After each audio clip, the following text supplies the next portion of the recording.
Right now, you are safer, warmer, and better fed than 99% of the humans who have ever walked this earth. Yet, there is a very high chance that you are also more anxious, distracted, and exhausted than they ever were. Why is it that the easier life gets, the harder it feels to simply exist?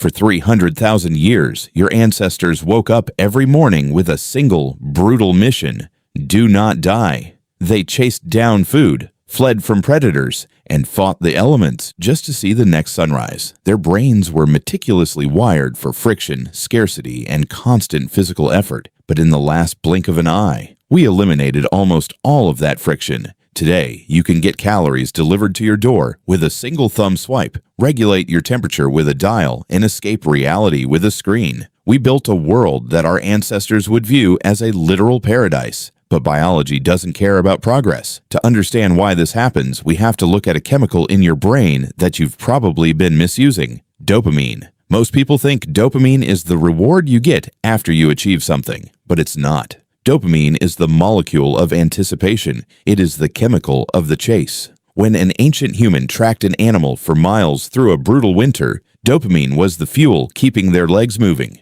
The reward wasn't guaranteed, the effort was painful, but the pursuit felt deeply meaningful. Now look at how you live today. You want entertainment? A click gives it to you instantly. You want high-calorie food? A delivery driver brings it to your door within 30 minutes.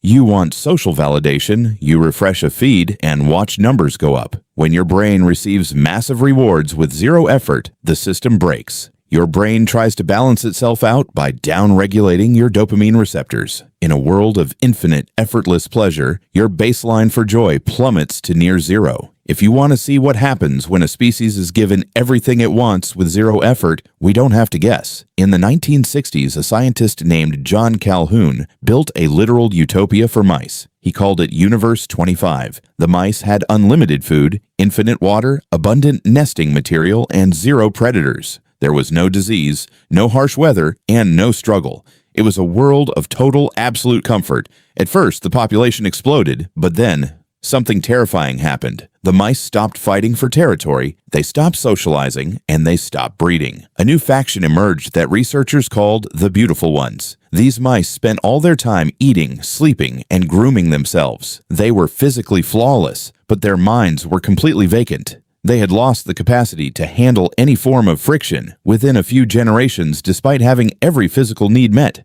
The entire colony went extinct. It's easy to look at Universe 25 and dismiss it as just a weird experiment on rodents. But look around you. We have built our own Universe 25. We have eliminated the struggle for survival and replaced it with a simulation of life delivered through a glass rectangle. When you eliminate all friction from a species, you don't make them happy. You make them fragile. So how do you escape a trap that feels this good? The answer is simple, but it is not easy. You have to introduce voluntary suffering back into your life. You have to seek out the friction your brain was designed to conquer. Take a cold shower, lift something heavy until your muscles burn, leave your phone in another room for a day. Do things that are hard precisely because they are hard. Because on the other side of that friction isn't misery. On the other side of that friction is the only place where you will ever find yourself.